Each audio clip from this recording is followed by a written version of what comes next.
अस्सलाम वालेकुम। बुलेखा टीवी दे नाल मैं आज़म तौकीर। नाजरीन, बाज़ औकात बंदा एक छोटी जी गल तो सदियां दूर जा पैंदा वे। अज की स्टोरी भी कुछ इंज दी है कि निक्के भरा नूं वज्जिया एक थप्पड़, वड्डे भरा ते उहदे की असरात होए, उन्हें किन्ने बंदे मार दिते और वो किवें क्रिमिनल हो गया। और मज़े की गल ये कि जिस स्टोरी जी अज मैं तुहाडे नाल शेयर करन लगा, इंतहाई पढ़ी लिखी फैमिली लाहौर समणाबाद दी, कि प्यो जिहड़ा है वे वो सुपरडेंट रिटायर्ड है और वालदा जिहड़ी है वो कॉलेज की प्रिंसीपल है, तो बच्चे भी पढ़े लिखे ने। तो एक छोटी जी गल तो एक बंदे ने एक 13 साल के बच्चे नूं थप्पड़ मारिया। उन्हें घर जाके दसिया तो घर वड्डे भरा ने पिस्टल फड़िया तो जाके उस बंदे नूं 8 फायर मार दिते। स्टोरी की इब्तदा हुंदी है इत्थों, तो इहदा अंजाम की होया, यानी पूरे का पूरा घर उजड़ गया, नाल कई होर घर भी उजड़ गए। अज की स्टोरी है मियाँ काशिफ एक किरदार होया समणाबाद दा। ओदी हुंदा की है जनाब के मियाँ काशिफ का छोटा भरा है, 13 कुछ साल उहदी उम्र है, उहदा नाम है मियाँ साजिद। उन्होंने महल्ले दे एक बड़ा मशहूर दुश्मनदार फैबरी सी गुज्जर, उन्हों का एक मुहाफिज सी असगर चिट्टा। असगर चिट्टा ने किते इस्लामिया पार्क दे विच उस साजिद नूं किसी वजह तो मूँह दे उत्ते थप्पड़ मार दिता है। खैर वो थप्पड़ खा के ते अपने घर आ जाता है, तो आके अपने वड्डे भरा नूं दसदा है कि मैनू फलाने बंदे ने थप्पड़ मारिया है। वो जज्बाती हुंदा है, जज्बाती हो के घरों पिस्टल फड़दा है, पिस्टल फड़ के जाके वो असगर चिट्टा नूं 8 फायर मार दिंदा है। अच्छा, असगर चिट्टा जिहड़ा है वे बड़ा बहादुर जिहा आदमी हुंदा है, एक दुश्मनदार गुज्जर फैमिली है और उन्हां दा मुहाफिज भी हुंदा है, लेकिन है बड़ा बहादुर। 8 फायर खा के भी लोग दसदे ने कि उन्हें मियाँ काशिफ नूं फड़न दी कोशिश की ताकि नस्से ना तो पुलिस नूं दिता जाए। खैर उन्होंने 8 फायर लगते हैं, परचा हो जाता है मियाँ काशिफ उत्ते।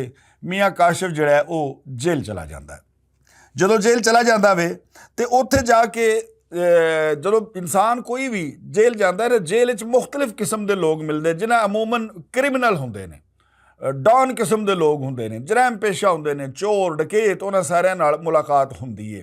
हुण कई लोग ने वो रंग नहीं वो फड़ते, तो जिमें दे गए उंज दे वापस आ गए, लेकिन बहुते जिहड़े ने उत्थे जाके वो रंग फड़ जाते हैं कातलां नाल, इश्तिहारियां नाल और मुख्तलिफ किस्म के जरैम पेशा लोगों नाल मिल के उन्हां दा हौसला होर वधदा है। और खास करके अगर पहली बारी कोई बंदा जेल जाता है ना, तो वो जल्दी जेल चों अगर रिलीव हो जाए, यानी जल्दी उसकी रिहाई हो जाए, तो वो समझो कि बड़ा शूटर किस्म का बन के बाहर आता है। वो समझदा कि बस इन्नी कोई जेल ही सी, इहो जेल इनू ही कहते हैं, ये तो कोई एडी वड्डी गल नहीं है, लिहाजा उसका हौसला जिहड़ा है होर वध जाता है। मियाँ काशिफ जिहड़ा है ये जदों जेल जाता वे तो उत्थे उहदी अंडरवर्ल्ड डॉन मियाँ साकब नाल मुलाकात हुंदी है, शेख आसम नाल मुलाकात हुंदी है, और वो मुलाकात जिहड़ी है वो दोस्ती च बदल जाती है। खैर उस केस के दौरान जिहड़े गुजरां दा मुहाफिज सी असगर चिट्टा, उन्होंने एक वड्डा वडेरा सी। उन्हें सोचा, सरवर गुजर उहदा नाम सी, उन्हें सोचा कि यार निक्की जी गल है, ये मजीद अगे वध जाएगी। उन्हें ये सोच के असगर चिट्टा ते मियाँ काशिफ की सुलह करा दी कि मियाँ काशिफ भी साडा अपना ही पुत्र भरा है, महल्लेदार भी हाँ, तो चलो इस गल की सुलह कराइए। खैर वो सुलह हो जाती है तो मियाँ काशिफ जिहड़ा है वो जेलों बाहर आ जाता है। वो जेलों बाहर आ तो जाता वे, लेकिन उहदियां जिहड़ियां दोस्तियां ने अंडरवर्ल्ड डॉन मियाँ साकब नाल, शेख आसम नाल, इस तरह के लोगों नाल हो जांदियां ने, लिहाजा उसकी तबीयत बिल्कुल ही बदल जाती है। हुण वो पढ़ी लिखी फैमिली का एक पढ़िया लिखिया नौजवान नहीं रहिंदा, बल्कि उसदे अंदर एक पूरा डॉन जिहड़ा है वो पनपना शुरू हो जाता है, पढ़ना शुरू हो जाता है। अच्छा, एक दिन हुंदा की है जनाब अली कि वो मियाँ साकब भी बाहर आ जाता है, शेख आसम भी जेलों बाहर आ जाता है। एक दिन हुंदा है वे कि इन्हां दी चूंकि हुण आपस विच संगत बन चुकी हुंदी है, दोस्त बन चुके होंदे ने। एक दिन मियाँ साकब, तैरा जट, मियाँ काशिफ, शेख आसम ते एक नाल खातून है, वो शेख आसम की गड्डी च बह के किधरे जा रहे होंदे ने। अगे पुलिस ने नाका लाया हुंदा है। पुलिस नाके दे उत्ते गड्डी नूं रोकदी है और गड्डी चला रहा है मियाँ काशिफ। गड्डी जदों रोकदी है तो मियाँ काशिफ वेखदा नहीं या जानबुझ के ऐसा करदा वे, हमाकत दे विच वो गड्डी नसा दिंदा वे, गड्डी खिलारदा नहीं। पुलिस ये समझदी है कि लगदा है कोई ये इश्तिहारियां दा ग्रुप जा रहा, पुलिस पिछों फायरिंग कर दिंदी है। जदों पुलिस फायरिंग कर दिंदी है, एक फायर जिहड़ा है वो मियाँ काशिफ दे सिर च वजदा है, एक फायर शेख आसम दे हत्थ ते वज जांदा है, जख्मी हो जाते हैं। खैर इन्हां नूं गिरफ्तार करके ते 780 का परचा दे के पुलिस जिहड़ी वो जेल भेज दिंदी है। हुण ये जदों दोबारा जेल दे विच चले जाते हैं तो उस केस दे विच भी खैर इन्हां दी बाद रिहाई तो होनी सी, ਤਗੜੇ ਲੋਕ ਨਾਲ ਉਹਦੇ ਸ਼ਾਮਲ ਹੋ ਗਏ ਸਨ, ਡਾਨ ਕਿਸਮ ਦੇ ਲੋਕ ਸ਼ਾਮਲ ਹੋ ਗਏ ਸਨ। ਇਹ ਪ੍ਰੋਫੈਸ਼ਨਲ ਹੁੰਦੇ ਨੇ, ਇਹਨਾਂ ਦਾ ਕੰਮ ਹੁੰਦਾ ਹੈ ਆਉਣਾ ਜਾਣਾ, ਜੇਲ੍ਹਾਂ 'ਚ ਲੱਗਾ ਰਹਿੰਦਾ ਵੇ। ਤੋ ਉਹਦੀ ਜਿਹੜੀ ਹੈਗੀ ਹੈ ਮੀਆਂ ਕਾਸ਼ਿਫ ਦੀ ਔਰ ਇਹਨਾਂ ਸਾਰਿਆਂ ਦੀ ਰਿਹਾਈ ਹੋ ਜਾਂਦੀ ਹੈ। ਜੇਲ੍ਹ 'ਚੋਂ ਦੁਬਾਰਾ ਜਦੋਂ ਮੀਆਂ ਕਾਸ਼ਿਫ ਆਉਂਦਾ ਹੈ, ਇਹਦਾ ਇੱਕ ਫਾਰਮ ਹਾਊਸ ਸੀ ਖਿਆਬਾਨੇ ਕਾਇਦ ਦੇ ਵਿੱਚ। ਉੱਥੇ ਬੈਠਾ ਹੁੰਦਾ ਹੈ ਅਤੇ ਬੀਅਰ ਸ਼ੀਅਰ ਪੀ ਰਹੇ ਹੁੰਦੇ ਨੇ, ਦੋਸਤ ਨਾਲ ਇਹਦੇ ਗਨਮੈਨ ਹੁੰਦੇ ਨੇ। ਉੱਥੋਂ ਜਦੋਂ ਇਹ ਵਾਪਸ ਆ ਰਿਹਾ ਹੁੰਦਾ ਹੈ ਨਾ, ਅਤੇ ਇਕਬਾਲ ਟਾਊਨ ਦੇ ਨੇੜਿਓਂ ਆਉਂਦਾ ਅਤੇ ਇਹਨੂੰ ਪਿਸ਼ਾਬ ਛੋਟਾ ਆ ਜਾਂਦਾ ਵੇ। ਅਤੇ ਇਹ ਜਿਹੜਾ ਨਾਲ ਮੁੰਡਾ ਗੱਡੀ ਚਲਾ ਰਿਹਾ ਉਹਨੂੰ ਕਹਿੰਦਾ ਕਿ ਯਾਰ ਇਸ ਤਰ੍ਹਾਂ ਕਰ ਕਿ ਗੱਡੀ ਜਿਹੜੀ ਇਹਨੇ ਸ਼ੇਖ ਆਸਮ ਦੇ ਘਰ ਵੱਲ ਮੋੜ, ਨਾਲੇ ਉਹਨੂੰ ਹੈਲੋ ਹੈ ਉਹਦੇ ਨਾਲ ਹੋ ਜਾਏ, ਅਤੇ ਨਾਲੇ ਯਾਰ ਮੈਨੂੰ ਪਿਸ਼ਾਬ ਜ਼ਰਾ ਨਾ ਤੇਜ਼ ਜਾਏ ਹੈ। ਹੁਣ ਜਦੋਂ ਸ਼ੇਖ ਆਸਮ ਦੇ ਘਰ ਜਾਂਦੇ ਨੇ ਅਤੇ ਉਹਦੇ ਘਰ ਦੇ ਬਿਲਕੁਲ ਨਾਲ ਨਾ ਮੁਰਗ ਫਰੋਸ਼ਾਂ ਦੀਆਂ, ਕੁੱਕੜੀ ਫਰੋਸ਼ ਜਿਹੜੇ ਹੁੰਦੇ ਨੇ, ਇਹਨਾਂ ਦੀਆਂ ਦੁਕਾਨਾਂ ਨੇ। ਅਤੇ ਇਹ ਉੱਥੇ ਉਤਰਦਾ ਵੇ, ਡੱਬ ਨਾਲ ਇਹਨੇ ਪਿਸਟਲ ਵੀ ਲਾਏ ਹੈ। ਇਹ ਉਹ ਇੱਕ ਦੁਕਾਨ ਨੂੰ ਵੜਦਾ ਹੈ ਅਤੇ ਉਹਨਾਂ ਅੱਗੋਂ ਬੁੱਕਦੇ ਅਤੇ ਟੋਕੇ ਫੜੇ ਹੁੰਦੇ ਨੇ, ਜ਼ਾਹਿਰ ਹੈ ਉਹਨਾਂ ਦਾ ਉਹ ਕੰਮ ਵੀ ਹੈ। ਅਤੇ ਉਂਝ ਵੀ ਉਹ ਥੋੜ੍ਹੇ ਜਿਹੇ ਤਗੜੇ ਤੁਗੜੇ ਵੀ ਹੁੰਦੇ ਨੇ, ਔਰ ਸ਼ੇਖ ਆਸਮ ਨਾਲ ਉਹਨਾਂ ਦੀ ਚੰਗੀ ਭਲੀ ਟਸਰਬਾਜ਼ੀ ਚੱਲ ਰਹੀ ਹੁੰਦੀ ਹੈ।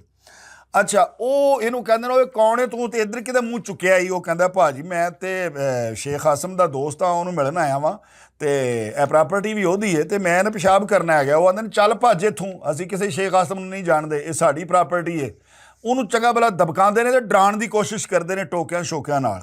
ਹੁਣ ਜਿਹੜਾ ਬੰਦਾ ਆਪ ਪੂਰੀ ਅੱਗ ਬਣ ਕੇ ਲੱਗਾ ਫਿਰਦਾ ਹੋਵੇ, ਉਹਨੂੰ ਡਰਾਇਆ ਤਾਂ ਨਹੀਂ ਜਾ ਸਕਦਾ। ਮੀਆਂ ਕਾਸ਼ਿਫ ਜਿਹੜਾ ਹੈ ਨਾ, ਉਹ ਦੁਕਾਨ 'ਚੋਂ ਬਾਹਰ ਆਉਂਦਾ ਹੈ ਅਤੇ ਇੱਕੋ ਦਮ ਉਹਨੂੰ ਗੁੱਸਾ ਚੜ੍ਹਦਾ ਹੈ, ਉਹ ਪਿਸਟਲ ਕੱਢਦਾ ਹੈ ਅਤੇ ਉਹ ਫਾਇਰਿੰਗ ਕਰ ਦਿੰਦਾ। ਜਦੋਂ ਫਾਇਰਿੰਗ ਕਰ ਦਿੰਦਾ ਉਹ ਅੱਛਾ ਜਿਹੜੇ ਮੁਰਗੀ ਫਰੋਸ਼ ਨੇ ਉਹ 6 ਭਰਾ ਸਨ, ਅਤੇ 3 ਕੁ ਉਹਨਾਂ ਦੇ ਨਾਲ ਜਿਹੜੇ ਕਾਰੀਗਰ ਵਗੈਰਾ ਹੁੰਦੇ ਨੇ, ਕੋਈ ਗੋਸ਼ਤ ਬਣਾਉਣ ਵਾਲੇ, ਉਹ ਵੀ ਨਾਲ ਸਨ। ਉਸ ਫਾਇਰਿੰਗ ਦੇ ਵਿੱਚ 5 ਭਰਾਵਾਂ ਨੂੰ ਫਾਇਰ ਲੱਗ ਜਾਂਦੇ ਨੇ, ਅਤੇ 2 ਹੋਰ ਉਹਨਾਂ ਦੇ ਕਾਰੀਗਰ ਜਿਹੜੇ ਨੇ ਉਹਨਾਂ ਨੂੰ ਵੀ ਫਾਇਰ ਵੱਜ ਜਾਂਦੇ ਨੇ। ਜਦੋਂ ਫਾਇਰ ਵੱਜ ਜਾਂਦੇ ਨੇ, ਪੁਲਿਸ ਆਉਂਦੀ ਹੈ, ਪੁਲਿਸ ਆ ਕੇ ਗ੍ਰਿਫਤਾਰ ਕਰ ਲੈਂਦੀ ਹੈ। ਗ੍ਰਿਫਤਾਰੀ ਤੋਂ ਬਾਅਦ ਹੁਣ ਜਿਹੜੇ ਉਹ ਮੁਰਗੀ ਫਰੋਸ਼ ਨੇ, ਉਹਨਾਂ ਕਿਹਾ ਜਨਾਬ ਕਿ ਸਾਨੂੰ ਫਾਇਰ ਜਿਹੜੇ ਮਾਰੇ ਨੇ ਇਹ ਮੀਆਂ ਕਾਸ਼ਿਫ ਨੇ ਨਹੀਂ ਮਾਰੇ, ਸਗੋਂ ਸ਼ੇਖ ਆਸਮ ਨੇ ਮਾਰੇ ਨੇ, ਕਿਉਂਕਿ ਉਹਨਾਂ ਦੀ ਉਹਦੇ ਨਾਲ ਟਸਰਬਾਜ਼ੀ ਸੀ। ਇਹ ਉਹਨਾਂ ਵਾਸਤੇ ਨਵਾਂ ਬੰਦਾ ਸੀ, ਇਹਨੂੰ ਪਰਚਾ ਦੇ ਕੇ ਉਹਨਾਂ ਕਰਨਾ ਕੀ ਸੀ। ਉਹਦੇ ਵਿੱਚ ਇਹ ਹੁੰਦਾ ਕਿ ਮੀਆਂ ਕਾਸ਼ਿਫ ਜੇਲੋਂ ਬਚ ਜਾਂਦਾ, ਯਾਨੀ ਥਾਣਿਓਂ ਹੀ ਗੱਲ ਇਹਦੀ ਮੁੱਕ ਜਾਂਦੀ ਹੈ, ਅਤੇ ਸ਼ੇਖ ਆਸਮ ਜਿਹੜਾ ਉਹ ਜੇਲ੍ਹ ਚਲਾ ਜਾਂਦਾ ਵੇ। ਮੀਆਂ ਕਾਸ਼ਿਫ ਦਾ ਜਿਹੜਾ ਫਾਰਮ ਹਾਊਸ ਹੈ ਖਿਆਬਾਨੇ ਕਾਇਦ ਦੇ ਵਿੱਚ, ਇਹ ਕਰਦਾ ਕੀ ਹੈ ਕਿ ਫਾਰਮ ਹਾਊਸ ਵੇਚਣਾ ਚਾਹ ਰਿਹਾ ਹੁੰਦਾ ਹੈ। ਇਹ ਆਪਣੇ ਇੱਕ ਦੋਸਤ ਦੇ ਰਾਹੀਂ ਇੱਕ ਮੀਆਂ ਮਲਕ ਆਮਰ ਉਰਫ ਆਮੋ ਉਹਦਾ ਨਾਂ ਸੀ, ਉਹਨੂੰ ਇਹ ਸੇਲ ਕਰ ਦਿੰਦਾ ਹੈ, ਅਤੇ ਉਹਦੇ ਕੋਲ 10 ਲੱਖ ਰੁਪਈਆ ਬਿਆਨਾ ਫੜ ਲੈਂਦਾ ਵੇ। ਖੈਰ ਉਹ ਮਲਕ ਆਮਰ ਜਿਹੜਾ ਹੈ ਨਾ, ਉਹ ਦੁਬਈ ਰਹਿੰਦਾ ਹੁੰਦਾ ਹੈ, ਔਰ ਉਹਦਾ ਕੋਈ ਬੜਾ ਅਜੀਬ ਜਿਹਾ ਕਾਰੋਬਾਰ ਮੁੜ ਮਰ ਚੁੱਕਿਆ ਵੇ। ਉਸ ਹਵਾਲੇ ਨਾਲ ਅਗਰ ਦੱਸਾਂਗੇ ਵੀ ਤਾਂ ਅਜੀਬ ਜਿਹੀ ਗੱਲ ਹੈ। ਬਹਰਹਾਲ ਉਹਦਾ ਮਕਰੂ ਜਿਹਾ ਉੱਥੇ ਇੱਕ ਕਾਰੋਬਾਰ ਉਹ ਕਰਦਾ ਹੁੰਦਾ ਅਤੇ ਉੱਥੇ ਹੀ ਰਹਿੰਦਾ ਹੁੰਦਾ ਹੈ, ਔਰ ਉਹ ਆਪ ਵੀ ਕ੍ਰਿਮੀਨਲ ਆਦਮੀ ਹੁੰਦਾ ਹੈ, ਔਰ ਉੱਥੇ ਦੁਬਈ 'ਚ ਬਹਿਨ ਵੀ ਹੁੰਦਾ, ਲੇਕਿਨ ਉਹ ਮੁਖਤਲਿਫ ਤਰੀਕਿਆਂ ਨਾਲ ਵੜ ਜਾਂਦਾ ਹੈ, ਉਹ ਉੱਥੇ ਹੀ ਰਹਿ ਰਿਹਾ ਹੁੰਦਾ ਵੇ। ਮਲਕ ਆਮੋ ਜਿਹੜਾ ਹੈਗਾ ਉਹ ਇੱਕ ਵਾਰੀ ਉਹਨੂੰ ਉਹਦੇ ਦੋਸਤ ਕਹਿੰਦੇ ਨੇ ਕਿ ਯਾਰ ਤੂੰ ਬੜਾ ਭੈੜਾ ਫਸਿਆ ਵੇਂ, ਇਹ 10 ਲੱਖ ਰੁਪਈਆ ਸਮਝ ਤੇਰਾ ਰੁੜ ਗਿਆ ਵੇ। ਉਹਨੇ ਕਿਹਾ ਜੀ ਉਹ ਕਿਉਂ? ਉਹਨਾਂ ਕਿਹਾ ਕਿ ਉਹ ਮੀਆਂ ਕਾਸ਼ਿਫ ਦਾ ਜਿਹੜਾ ਉਹ ਫਾਰਮ ਹਾਊਸ ਹੈ ਨਾ, ਉਹ 'ਤੇ ਰਫੜ ਵਾਲਾ ਅਤੇ ਲੜਾਈ ਝਗੜੇ ਵਾਲਾ ਕੰਮ ਹੈ ਸਿੱਧਾ, ਅਤੇ ਉਹ ਕਿਸੇ ਹੋਰ ਦਾ ਹੈਗਾ, ਉਹਨੇ ਕਬਜ਼ਾ ਕੀਤਾ ਵੇ ਅਤੇ ਤੇਰੇ ਪੈਸੇ ਰੁੜ ਗਏ ਨੇ, ਲਿਹਾਜ਼ਾ ਜੇ ਲੈ ਸਕਣੇ ਤਾਂ ਪੈਸੇ ਵਾਪਸ ਲੈ ਲੈ। ਖੈਰ ਮਲਕ ਆਮੋ ਜਿਹੜਾ ਹੈ ਉਹ ਮੀਆਂ ਕਾਸ਼ਿਫ ਨੂੰ ਦੁਬਈ ਬੁਲਾਉਂਦਾ ਹੈ। ਦੁਬਈ ਬੁਲਾ ਕੇ ਅਤੇ ਇਹਨੂੰ ਉੱਥੇ ਸੈਰ ਸੁਰ ਕਰਾਉਂਦਾ ਹੈ, ਬੁਰਜ ਖਲੀਫਾ ਵਿਖਾ, ਇੱਧਰ ਉੱਧਰ ਇਹ ਉਹ ਜੋ ਉੱਥੋਂ ਦੀ ਅਯਾਸ਼ੀ ਉਹ ਕਰਵਾ ਸਕਦਾ ਸੀ ਉਹ ਕਰਵਾਉਂਦਾ ਹੈ। ਅਤੇ ਕੁਝ ਦਿਨਾਂ ਬਾਅਦ ਮੀਆਂ ਕਾਸ਼ਿਫ ਜਿਹੜਾ ਵਾਪਸ ਲਾਹੌਰ ਆ ਜਾਂਦਾ ਹੈ। ਜਦੋਂ ਲਾਹੌਰ ਆ ਜਾਂਦਾ ਹੈ ਤਾਂ ਉਹ ਫੋਨ ਕਰਕੇ ਉਹਨੂੰ ਕਹਿੰਦਾ ਹੈ ਕਿ ਮੀਆਂ ਕਾਸ਼ਿਫ ਗੱਲ ਇਹ ਵੇ ਕਿ ਉਹ ਜਿਹੜਾ ਪਲਾਟ ਦਾ ਤੈਨੂੰ ਮੈਂ ਫਾਰਮ ਹਾਊਸ ਦਾ 10 ਲੱਖ ਰੁਪਈਆ ਦਿੱਤਾ ਸੀ ਨਾ, ਉਹ 10 ਲੱਖ ਅਤੇ 10 ਲੱਖ ਨਾਲ ਮਿਲਾ ਕੇ 20 ਲੱਖ ਰੁਪਈਆ ਵਾਪਸ ਕਰ ਦੇ, ਮੈਂ ਫਾਰਮ ਹਾਊਸ ਨਹੀਂ ਲੈਣਾ। ਮੀਆਂ ਕਾਸ਼ਿਫ ਨੇ ਕਿਹਾ ਵੇਖ ਮੇਰੀ ਜਾਨ, ਪਹਿਲੀ ਗੱਲ ਤਾਂ ਇਹ ਵੇ ਕਿ ਸੌਦਾ ਮੈਂ ਵਾਪਸ ਨਹੀਂ ਮੋੜ ਰਿਹਾ। ਅਸੂਲ ਤਾਂ ਇਹ ਹੁੰਦਾ ਨਾ, ਜੇ ਸੌਦਾ ਮੈਂ ਵਾਪਸ ਕਰ ਰਿਹਾ ਹੋਵਾਂ ਤਾਂ 10 ਨਾਲ ਤੈਨੂੰ ਦੱਸ ਦਿਆਂ, ਸੌਦੇ ਤੂੰ ਫਿਰ ਰਿਹਾ ਮੈਂ, ਤੂੰ ਲੈਣਾ ਨਹੀਂ ਚਾਹੁੰਦਾ। ਦੂਜੀ ਗੱਲ ਇਹ ਵੇ ਕਿ ਜਿਹੜਾ 10 ਲੱਖ ਤੂੰ ਮੈਨੂੰ ਦਿੱਤਾ ਸੀ ਉਹ ਤਾਂ ਮੈਂ ਖਾ ਪੀ ਗਿਆ ਵਾਂ, ਉਹ ਵੀ ਹੁਣ ਤੈਨੂੰ ਮੈਂ ਕਿੱਥੋਂ ਦੇਣਾ ਵੇ, ਉਹ ਤਾਂ ਮੇਰੇ ਕੋਲ ਕੋਈ ਨਹੀਂ ਹੈਗਾ। ਖੈਰ ਇਹਨਾਂ ਦੀ ਆਪਸ ਦੇ ਵਿੱਚ ਹੌਲੀ ਹੌਲੀ ਜਿਹੜਾ ਨਾ ਉਹ ਟਸਰਬਾਜ਼ੀ ਸ਼ੁਰੂ ਹੋ ਜਾਂਦੀ ਹੈ, ਮਲਕ ਆਮੋ ਦੀ ਅਤੇ ਮੀਆਂ ਕਾਸ਼ਿਫ ਦੀ। ਜਦੋਂ ਇਹਨਾਂ ਦੀ ਟਸਰਬਾਜ਼ੀ ਸ਼ੁਰੂ ਹੋ ਜਾਂਦੀ ਹੈ ਅਤੇ ਚੰਗਾ ਭਲਾ ਰੌਲਾ ਪੈ ਜਾਂਦਾ ਵੇ। ਉਹ ਆਉਂਦਾ ਹੈ, ਜਦੋਂ ਵੀ ਆਉਂਦਾ ਹੈ ਫੋਨ 'ਤੇ ਇਹਦੇ ਨਾਲ ਬਦਤਮੀਜ਼ੀ ਕਰਦਾ ਹੈ ਕਿ ਮੈਂ ਤੇਰੇ ਕੋਲ ਪੈਸੇ ਲੈਣੇ ਨੇ, ਤੂੰ ਮੇਰੇ ਪੈਸੇ ਖਾ ਗਿਆ, ਇਹ ਹੋ ਗਿਆ ਉਹ ਹੋ ਗਿਆ। ਅੱਛਾ, ਉਸ ਤੋਂ ਬਾਅਦ ਨਾ ਉਹ ਫਿਰ ਵਾਪਸ ਚਲਾ ਜਾਂਦਾ ਹੈ। ਇੱਕ ਵਾਰੀ ਹੁੰਦਾ ਕੀ ਹੈ ਜਨਾਬ ਕਿ ਉਹ ਵਾਪਸ ਆਉਂਦਾ ਹੈ ਮਲਕ ਆਮੋ, ਉਹਦਾ ਇੱਕ ਪੁਰਾਣਾ ਦੋਸਤ ਹੈਗਾ ਮੀਰ ਇਕਬਾਲ, ਉਹ ਵੀ ਜਰੈਮ ਪੇਸ਼ਾ ਸੀ, ਔਰ ਡਾਨ ਰਿਹਾ, ਦੁਸ਼ਮਣਦਾਰ ਰਿਹਾ, ਜਰੈਮ ਪੇਸ਼ਾ ਨਹੀਂ ਬਲਕਿ ਦੁਸ਼ਮਣਦਾਰ ਰਿਹਾ। ਔਰ ਉਹ ਇਹਨਾਂ ਦਿਨਾਂ ਦੇ ਵਿੱਚ ਉਹਦਾ ਵੀ ਨਾ ਸ਼ੋਰੂਮ ਸੀ ਸਮਣਾਬਾਦ ਵਿੱਚ। ਉਹ ਮੀਆਂ ਕਾਸ਼ਿਫ ਜਿਹੜਾ ਇਹਦਾ ਨਿੱਕਾ ਭਰਾ ਸਾਜਦ, ਜਿਹਦੀ ਵਜ੍ਹਾ ਤੋਂ ਇਹ ਸਾਰੇ ਮਾਮਲਾਤ ਸ਼ੁਰੂ ਹੋਏ, ਉਹਨੇ ਵੀ ਉੱਥੇ ਸ਼ੋਰੂਮ ਬਣਾਇਆ ਸੀ। ਖੈਰ ਉਹ ਮਲਕ ਆਮੋ ਵਾਪਸ ਆਉਂਦਾ ਹੈ ਅਤੇ ਮੀਰ ਇਕਬਾਲ ਨੂੰ ਮਿਲਦਾ ਹੈ। ਮੀਰ ਇਕਬਾਲ ਨੂੰ ਜਦੋਂ ਮਿਲਦਾ ਹੈ ਉਹਨੂੰ ਭੜਕਾਉਂਦਾ ਭੜਕਾਉਂਦਾ ਹੈ ਕਿ ਤੇਰਾ 10 ਲੱਖ ਰੁਪਈਆ ਜਿਹੜਾ ਹੈ ਉਹ ਮੀਆਂ ਕਾਸ਼ਿਫ ਖਾ ਗਿਆ ਵੇ ਅਤੇ ਤੂੰ ਕੁਛ ਕਰ ਨਹੀਂ ਰਿਹਾ, ਕੀ ਕਰ ਰਿਹਾ ਵੇਂ। ਉਹਨੂੰ ਗੁੱਸਾ ਚੜ੍ਹਦਾ ਹੈ। ਉਹ ਮੀਆਂ ਕਾਸ਼ਿਫ ਨੂੰ ਕਾਲ ਕਰ ਦਿੰਦਾ ਹੈ। ਕਾਲ ਕਰਕੇ ਉਹਨੂੰ ਕਹਿੰਦਾ ਕਿ ਮੈਂ ਮੀਰ ਮੋਟਰ ਦੇ ਉੱਤੇ ਬੈਠਾ ਵਾਂ ਅਤੇ ਤੂੰ ਇੰਝ ਕਰ, ਤੂੰ ਐਡਾ ਬਦਮਾਸ਼ ਬਣਿਆ ਫਿਰਨਾ, ਮੈਂ ਤੇਰੇ ਕੋਲ ਅੱਜ ਪੈਸੇ ਲੈ ਕੇ ਜਾਣਾ, ਅਤੇ ਬਦਤਮੀਜ਼ੀ ਅਤੇ ਗਾਲਾਂ ਕੱਢਦਾ ਵੇ। ਮੀਆਂ ਕਾਸ਼ਿਫ ਜਿਹੜਾ ਉਹ ਘਰੋਂ ਨਿਕਲਦਾ ਹੈ। ਮੀਆਂ ਫੈਜ਼ਾਨ ਹੁੰਦਾ ਇੱਕ ਦੋਸਤ ਸੀ, ਉਹਨੂੰ ਨਾਲ ਲੈਂਦਾ ਹੈ। ਕਲਾਸ਼ਨਕੋਫਾਂ ਗੱਡੀ 'ਚ ਰੱਖਦੇ ਨੇ ਅਤੇ ਆ ਕੇ ਅੰਨੇ ਵਾਹ ਮੀਰ ਮੋਟਰਸ ਦੇ ਉੱਤੇ ਆ ਕੇ ਉਹ ਫਾਇਰਿੰਗ ਕਰ ਦਿੰਦੇ ਨੇ। ਉਹ ਇੰਨੇ ਕੁ ਬਰਸਟ ਉੱਥੇ ਮਾਰਦੇ ਨੇ ਕਿ ਉਹਨਾਂ ਨੂੰ ਯਕੀਨ ਹੋ ਜਾਂਦਾ ਕਿ ਜਿੰਨੇ ਬੰਦੇ ਅੰਦਰ ਨੇ ਸਾਰੇ ਹੀ ਮਰ ਗਏ ਹੋਣੇ ਨੇ, ਹੁਣ ਬਚਿਆ ਕੋਈ ਨਹੀਂ ਹੋਣਾ, ਕਿਉਂਕਿ ਅੱਗੋਂ ਫਾਇਰਿੰਗ ਵੀ ਕੋਈ ਨਹੀਂ ਹੁੰਦੀ। ਇਹ ਹੀ ਮੁਸਲਸਲ ਫਾਇਰਿੰਗ ਕੀਤੀ ਜਾ ਰਹੇ ਨੇ। ਖੈਰ 15 ਤੇ ਕਾਲ ਹੁੰਦੀ ਹੈ, ਪੁਲਿਸ ਆਉਂਦੀ ਹੈ। ਪੁਲਿਸ ਆ ਕੇ ਜਦੋਂ ਵੇਖਦੀ ਹੈ ਜਨਾਬ ਅਲੀ, ਤੇ ਉਹ ਭਾਈ ਸਾਹਿਬ ਜਿਹੜੇ ਨੇ ਮਲਕ ਆਮੋ ਔਰ ਉਹ ਸਾਰੇ ਉਹ ਲਟਰੀਨਾਂ 'ਚ ਬੜੇ ਹੁੰਦੇ ਨੇ ਉਸ ਟਾਈਮ, ਲੇਕਿਨ ਹੁੰਦਾ ਹੈ ਕਿ ਉਹ ਫਾਇਰਿੰਗ ਫੂਰਿੰਗ ਤੋਂ ਜ਼ਖਮੀ ਵਗੈਰਾ ਹੋਣ ਤੋਂ ਬਚ ਜਾਂਦੇ ਨੇ। ਅਤੇ ਇਸ ਤਰ੍ਹਾਂ ਜਨਾਬ ਅਲੀ ਉਹ ਰਾਣਾ ਇਹ ਜਿਹੜਾ ਨਾ ਆਪਣਾ ਮੀਆਂ ਕਾਸ਼ਿਫ ਇਹ ਦੁਬਾਰਾ ਇਸ ਕੇਸ ਦੇ ਵਿੱਚ, ਫਾਇਰਿੰਗ ਕੇਸ ਦੇ ਵਿੱਚ ਗ੍ਰਿਫਤਾਰ ਹੋ ਜਾਂਦਾ ਹੈ। ਅੱਛਾ, ਇਸ ਦੌਰਾਨ ਜਨਾਬ ਹੁੰਦਾ ਇਹ ਵੇ ਕਿ ਜਿਹੜਾ ਮੀਆਂ ਕਾਸ਼ਿਫ ਹੈ ਉਹਦਾ ਨਿੱਕਾ ਭਰਾ ਮੀਆਂ ਸਾਜਦ, ਉਹ ਇਲਾਕੇ ਦੀ ਇੱਕ ਬੜੀ ਮਸ਼ਹੂਰ ਸ਼ਖਸੀਅਤ ਔਰ ਸਾਬਕਾ ਸਟੂਡੈਂਟ ਲੀਡਰ ਵੀ ਉਹ ਰਹਿ ਚੁੱਕਿਆ ਵੇ, ਰਾਣਾ ਇਮਤਿਆਜ਼, ਔਰ ਉਹਦੇ ਦੂਜੇ ਭਰਾ ਦਾ ਨਾਂ ਰਾਣਾ ਪੋਮੀ। ਉਹਨਾਂ ਦੇ ਘਰ ਦੇ ਉੱਤੇ ਫਾਇਰਿੰਗ ਕਰ ਦਿੰਦਾ ਹੈ।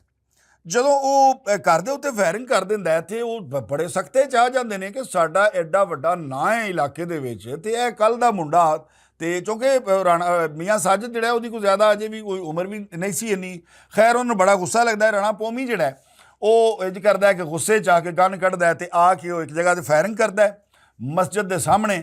ਉਸ ਫਾਇਰਿੰਗ ਦੇ ਵਿੱਚ ਮਸੀਤ ਤੋਂ ਨਿਕਲਦਾ ਇੱਕ ਨਮਾਜ਼ੀ ਜਿਹੜਾ ਹੈ ਉਹ ਸ਼ਹੀਦ ਹੋ ਜਾਂਦਾ ਹੈ, ਔਰ ਮੀਆਂ ਸਾਜਦ ਦੇ ਨਾਲ ਇੱਕ ਉਹਦਾ ਦੋਸਤ ਸੀ ਉਹ ਵੀ ਕਤਲ ਹੋ ਜਾਂਦਾ ਹੈ। ਇਹਦੇ ਵਿੱਚ ਰਾਣਾ ਇਮਤਿਆਜ਼ ਔਰ ਰਾਣਾ ਪੋਮੀ ਉਹ ਪਹਿਲੇ ਇਸ਼ਤਿਹਾਰੀ ਹੁੰਦੇ ਨੇ। ਇਸ਼ਤਿਹਾਰੀ ਹੋਣ ਤੋਂ ਬਾਅਦ ਉਹ ਜੇਲ੍ਹ ਚਲੇ ਜਾਂਦੇ ਨੇ, ਔਰ 5 ਵਰੇ ਉਹਨਾਂ ਤਕਰੀਬਨ ਉੱਥੇ ਜੇਲ੍ਹ ਭੋਗੀ ਹੈ। ਫਿਰ ਕੀ ਹੋਇਆ, ਜਦੋਂ ਇਹਨਾਂ ਦੀ ਲੜਾਈ, ਇਹ ਸਿਲਸਿਲਾ ਸ਼ੁਰੂ ਹੋ ਗਿਆ, ਅਤੇ ਉਸ ਵਕਤ ਦੇ SSP ਉਮਰ ਵਿਰਕ ਨੇ ਇਹਨਾਂ ਦੋਵਾਂ ਘਰਾਂ ਦੀ ਬਿਠਾ ਕੇ ਅੱਛੇ ਤਰੀਕੇ ਨਾਲ ਕੁਰਾਨ ਤੇ ਹਲਫ ਦਵਾ ਕੇ ਸੁਲ੍ਹਾ ਕਰ ਦਿੱਤੀ। ਔਰ ਉਹ ਕਹਿੰਦੇ ਨੇ ਕਿ ਅੱਜ ਤੱਕ ਉਹ ਸੁਲ੍ਹਾ ਇੰਨੀ ਖੂਬਸੂਰਤੀ ਨਾਲ ਨਿਭ ਰਹੀ, ਔਰ ਇੰਝ ਰਹਿ ਰਹੇ ਨੇ ਜਿਵੇਂ ਸਕੇ ਭਰਾ ਹੁੰਦੇ ਨੇ। ਖੈਰ ਮੀਆਂ ਕਾਸ਼ਿਫ ਜਿਹੜਾ ਇਹ ਜੇਲੋਂ ਵਾਪਸ ਆ ਜਾਂਦਾ ਵੇ। ਜਦੋਂ ਜੇਲੋਂ ਵਾਪਸ ਆ ਜਾਂਦਾ ਹੈ, ਹੁਣ ਮਲਕ ਆਮੋ ਉਸ ਕੇਸ ਤੋਂ ਬਾਅਦ ਵਾਪਸ ਚਲਾ ਜਾਂਦਾ ਹੈ। ਵਾਪਸ ਤੇ ਉਹ ਚਲਾ ਜਾਂਦਾ ਹੈ, ਲੇਕਿਨ ਉਹਨੂੰ ਇਸ ਗੱਲ ਦਾ ਜਿਹੜਾ ਹੈ ਨਾ ਉਹ ਗੁੱਸਾ ਬੜਾ ਹੁੰਦਾ ਹੈ ਵੀ ਇੱਕ ਤਾਂ ਮੇਰਾ 10 ਲੱਖ ਰੁਪਈਆ ਖਾ ਗਿਆ, ਦੂਸਰਾ ਇਹਨੇ ਇਹ ਕੀਤਾ ਹੈ ਜਨਾਬ ਕਿ ਮੇਰੀ ਬੇਇੱਜ਼ਤੀ ਬੜੀ ਹੋ ਗਈ ਹੈ, ਫਾਇਰਿੰਗ ਵੀ ਹੋਈ ਹੈ। ਖੈਰ ਰਾਣਾ ਇਮਤਿਆਜ਼ ਜਿਹੜਾ ਨਾ ਉਹ ਕੀ ਕਰਦਾ ਹੈ ਕਿ ਉਹ ਕਹਿੰਦਾ ਕਿ ਸਾਡੀ ਵੀ ਸੁਲ੍ਹਾ ਹੋ ਗਈ ਯਾਰ, ਇਹਨਾਂ ਦੀ ਵੀ ਸੁਲ੍ਹਾ ਕਰਵਾ ਦਈਏ। ਉਹ ਮਲਕ ਆਮੋ ਦੀ ਔਰ ਮੀਰ ਇਕਬਾਲ ਨੂੰ ਵਿੱਚ ਬਿਠਾ ਕੇ ਅਤੇ ਉਹ ਇਹਨਾਂ ਦੋਵਾਂ ਘਰਾਂ ਦੀ ਸੁਲ੍ਹਾ ਕਰਾ ਦਿੰਦਾ, ਔਰ ਉਹ ਕਹਿੰਦਾ ਹੈ ਕਿ ਇਹਨਾਂ ਨੂੰ 10 ਲੱਖ ਰੁਪਈਆ ਜਿਹੜਾ ਨਾ ਉਹ ਵਾਪਸ ਤੂੰ ਕਰ ਦੇ। ਅੱਛਾ, ਮੀਆਂ ਕਾਸ਼ਿਫ ਕਹਿੰਦਾ ਜੀ ਉਹ 10 ਲੱਖ ਰੁਪਈਆ ਤਾਂ ਹੁਣ ਮੇਰੇ ਕੋਲ ਨਹੀਂ ਹੈ, ਉਹ ਤਾਂ ਮੈਂ ਖਾ ਪੀ ਗਿਆ ਹਾਂ, 7 ਲੱਖ ਰੁਪਈਆ ਮੈਂ ਕਰ ਕੇ ਇਹਨੂੰ ਦੇ ਦਿੰਦਾ। ਖੈਰ ਉਹ ਰਜ਼ਾਮੰਦ ਕਰਦਾ, ਦੋਵਾਂ ਘਰਾਂ ਨੂੰ ਰਜ਼ਾਮੰਦ ਕਰਕੇ 7 ਲੱਖ ਰੁਪਈਆ ਜਿਹੜਾ ਹੈ ਉਹ ਵਾਪਸ ਕਰ ਦਿੰਦਾ ਮਲਕ ਆਮੋ ਨੂੰ। ਜਦੋਂ ਇਹ ਹੋ ਜਾਂਦਾ, ਮੀਆਂ ਸਾਜਦ ਜਿਹੜਾ ਨਿੱਕਾ ਭਰਾ ਹੈ ਇਹਦਾ, ਜਿਹਦੀ ਵਜ੍ਹਾ ਤੋਂ ਇਹ ਸਾਰੇ ਮਾਮਲਾਤ ਸ਼ੁਰੂ ਹੋਏ ਨੇ, ਉਹਨੂੰ ਜਦੋਂ ਪਤਾ ਲੱਗਦਾ ਹੈ ਤਾਂ ਉਹ ਆਪਣੇ ਵੱਡੇ ਭਰਾ ਮੀਆਂ ਕਾਸ਼ਿਫ ਨੂੰ ਕਹਿੰਦਾ ਕਿ ਇਹ ਤੁਸੀਂ ਗਲਤ ਕੀਤਾ ਵੇ, ਇਹ ਜਿਹੜਾ 7 ਲੱਖ ਤੁਸੀਂ ਦਿੱਤਾ ਹੈ ਨਾ, ਇਹ 7 ਲੱਖ ਤੁਹਾਡੇ ਉੱਤੇ ਹੀ ਲੱਗਣਾ ਹੈ, ਔਰ ਇਹਨਾਂ ਟਲਣਾ ਨਹੀਂ ਹੈ। ਜਿਨ੍ਹਾਂ ਨੂੰ ਅਸੀਂ ਬੇਇੱਜ਼ਤ ਵੀ ਕੀਤਾ ਹੈ, ਢੇਰ ਸਾਰਾ ਫਾਇਰਿੰਗ ਵੀ ਕੀਤੀ, ਇਹਨਾਂ ਟਲਣਾ ਨਹੀਂ। ਉਹ ਕਹਿੰਦਾ ਕਿ ਯਾਰ ਇਤਬਾਰ ਕਰਨਾ ਪੈਂਦਾ ਵੇ, ਰਾਣੇ ਇਮਤਿਆਜ਼ ਨੇ ਕਿਹਾ ਅਸਾਂ ਸੁਲ੍ਹਾ ਕਰ ਲਈਏ, ਅਤੇ ਉਮੀਦ ਹੈ ਕਿ ਉਹਨੇ ਜਿਹੜਾ ਕੋਈ ਕੰਮ ਨਹੀਂ ਹੁੰਦਾ। ਲੇਕਿਨ ਉਹ ਮਲਕ ਆਮੋ ਜਦੋਂ ਵਾਪਸ ਦੁਬਈ ਜਾਂਦਾ ਹੋਵੇ, ਹੁਣ ਇੱਕ ਬੰਦਾ ਦੁਬਈ ਰਹਿੰਦਾ ਹੋਵੇ, ਹਰਾਮ ਦਾ ਪੈਸਾ ਬੁੱਢੀਆਂ ਤੋਂ ਕਮਾਉਂਦਾ ਹੋਵੇ, ਮੈਂ ਦੱਸ ਹੀ ਦੇਣਾ ਵਾ ਜੋ ਉੱਥੇ ਉਹ ਕਾਰੋਬਾਰ ਕਰਦਾ ਸੀ, ਤੋ ਉਹ ਪੈਸਾ ਜਿਹੜਾ ਨਾ ਉਹ ਇਨਸਾਨ ਨੂੰ ਕਦੋਂ ਸੁੱਖ ਨਾਲ ਬੈਠ ਦਿੰਦਾ ਵੇ। ਖਾਸ ਕਰਕੇ ਹਰਾਮ ਦਾ ਪੈਸਾ ਜਿਹੜਾ ਹੁੰਦਾ ਨਾ ਉਹ ਕਿਸੇ ਖਾਤੇ ਲੱਗਣਾ ਹੁੰਦਾ ਵੇ, ਅਤੇ ਬੰਦੇ ਨੂੰ ਐਵੇਂ ਹੀ ਕੋਈ ਹੁੱਥੜ ਆਈ ਹੁੰਦੀ ਹੈ। ਖੈਰ ਉਹ ਕਰਦਾ ਕੀ ਹੈ ਕਿ ਮੀਰ ਇਕਬਾਲ ਜਿਹੜਾ ਹੁੰਦਾ ਸਾਬਕਾ ਮੁਕੱਦਮਾ ਵਾਰ ਹੈ, ਜਿਹਦੇ ਸ਼ੋਰੂਮ 'ਤੇ ਫਾਇਰਿੰਗ ਵੀ ਹੋਈ, ਸਾਰਾ ਕੁਝ ਹੋਇਆ, ਉਹ ਉਹਨੂੰ 11 ਲੱਖ ਰੁਪਈਆ ਸੈਂਡ ਕਰਦਾ। ਮਲਕ ਆਮੋ 11 ਲੱਖ ਰੁਪਈਆ ਸੈਂਡ ਕਰਦਾ ਬਤੌਰ ਸੁਪਾਰੀ ਕਿ ਮੀਆਂ ਕਾਸ਼ਿਫ ਜਿਹੜਾ ਇਹ ਮੈਨੂੰ ਜ਼ਿੰਦਾ ਨਹੀਂ ਚਾਹੀਦਾ, ਇਹਦਾ ਮਰਨਾ ਬੜਾ ਜ਼ਰੂਰੀ ਹੈ। ਅਤੇ ਮੀਰ ਇਕਬਾਲ ਉਹਨੂੰ ਕਹਿੰਦਾ ਕਿ ਠੀਕ ਹੈ ਤੇਰਾ ਕੰਮ ਹੋ ਜਾਏਗਾ। ਖੈਰ ਉਹਨਾਂ ਦਿਨਾਂ 'ਚ ਨਾ ਇਲੈਕਸ਼ਨ ਚੱਲ ਰਹੇ ਸਨ, ਤੇ ਇਲੈਕਸ਼ਨ ਦੇ ਦੌਰਾਨ ਹੀ ਜਨਾਬ ਅਲੀ ਨਾਮਾਲੂਮ ਅਫਰਾਦ ਜਿਹੜੇ ਨੇ ਉਹ ਹਮਲਾ ਕਰਦੇ ਨੇ ਮੀਆਂ ਕਾਸ਼ਫ ਤੇ। ਇਸ ਹਮਲੇ ਦੇ ਵਿੱਚ ਮੀਆਂ ਕਾਸ਼ਫ ਤੇ ਉਹਦਾ ਸਾਥੀ, ਉਹਦਾ ਦੋਸਤ ਮੀਆਂ ਫੈਜ਼ਾਨ, ਇਹ ਦੋਵੇਂ ਅੱਲਾ ਨੂੰ ਪਿਆਰੇ ਹੋ ਜਾਂਦੇ ਨੇ। ਖੈਰ ਤੇ ਇੰਜ ਕਰਕੇ ਇਹ ਇੱਕ ਪੜ੍ਹੀ ਲਿਖੀ ਫੈਮਿਲੀ, ਯਾਨੀ ਜਿਹਨਾਂ ਦਾ ਪਿਓ ਸੁਪਰਡੈਂਟ, ਮਾਂ ਜਿਹੜੀ ਇੱਕ ਕਾਲਜ ਦੀ ਪ੍ਰਿੰਸੀਪਲ, ਬੱਚੇ ਪੜ੍ਹੇ ਲਿਖੇ, ਇੱਕ ਥੱਪੜ ਤੋਂ ਹੋਈ ਕਹਾਣੀ ਜਿਹੜੀ ਹੈ ਉਹ ਮੀਆਂ ਕਾਸ਼ਫ ਦੇ ਕਤਲ ਦੇ ਉੱਤੇ ਆ ਕੇ ख़त्म होई। ख़त्म नहीं होई, सगों कहानी तो अगे भी टुरी है। बहरहाल अज तक असी यही तुहानूं हुण तक की कहानी ये तुहानूं सुणाउण दा मकसद ये सी कि असी छोटियां छोटियां गलतियां, छोटे छोटे मामलात जिहड़े ने उन्हां नूं बर्दाश्त ना करदियां होइआं, एक बंदे ने एक बंदे नूं गाल कड्ढी ती, उहने उहनूं फायर मार दिता, वो गल इन्नी दूर तक चली जाती है कि फिर पुलिस वालियां कोलों भी साडियां मावां भैणां गालां खांदियां ने, सारा कुछ करदियां ने, और असीं उत्थे बेबसी दी तस्वीर बन के हवालातां दे विच खलो के वेख रहे हुंदे हां। सो छोटे मोटे मामलात जिहड़े है ने इन्हां नूं पी जाना चाहिए। उस टाइम गुस्सा पी गए तो समझो तुसीं अपनी बचत कर लई। रब राखा, मिलने किसी अगली कहानी दे नाल।